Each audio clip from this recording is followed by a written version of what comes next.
So for today's video mga langga, magluto ta og ube. So gipanitan na nako na siya daan. So kung kakita mo sa akong last video nga dito mi sa bukid nga nanghag ube, so karon pa lang jud siya namo naluto. So ako lang siyang gi-fast forward para dali mahuman.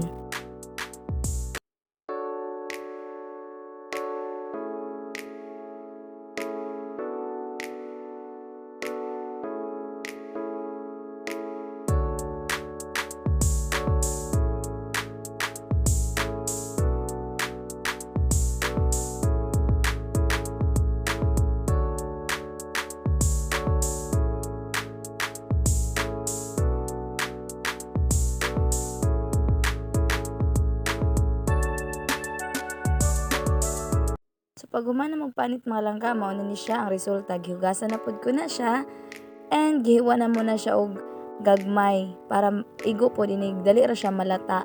And kung wala pa mo kita sa akong last video mga langga, so lantawa na ninyo katong nami sa bukid nanguha og ube and pako.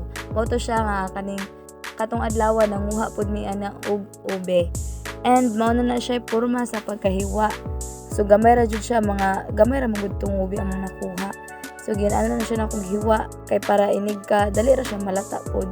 So lami po ni siya i-partner sa ginamos. So kay wala man ni ginamos, amora ni siya i-shake, inig malata na siya. So mao na siya ang porma and gihugasan na po nako siya balik para hinlo jud siya.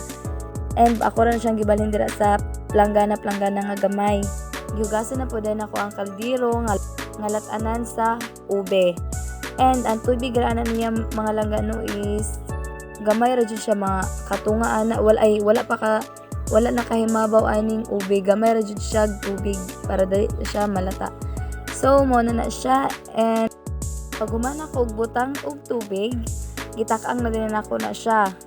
Mga nahuman naman siya glata mga langga, so mauna ni siya ang resulta. Dali ra di siya namo gilataan kay kuan man siya labo. Pero paglagat siya, dugay-dugay jud siya malataan. So kay labo man namong nakuha, maong dali ra siya namo nalataan. And gibalhin na po na nako na siya sa yahong. Kay para ready na siya i-shake. So nagandam na pud kog ice og milk. Mura na siya kung gisagol. So kay human naman siya pabugnaw, ako na din siyang gi-blender. And tada! Ano ni siya ang finished product mga langga. So sa pa man yung gihulat mga langga, buhatan na ninyo kay lami jud kaayo. And more ni mga langga, thank you for watching. Bye bye.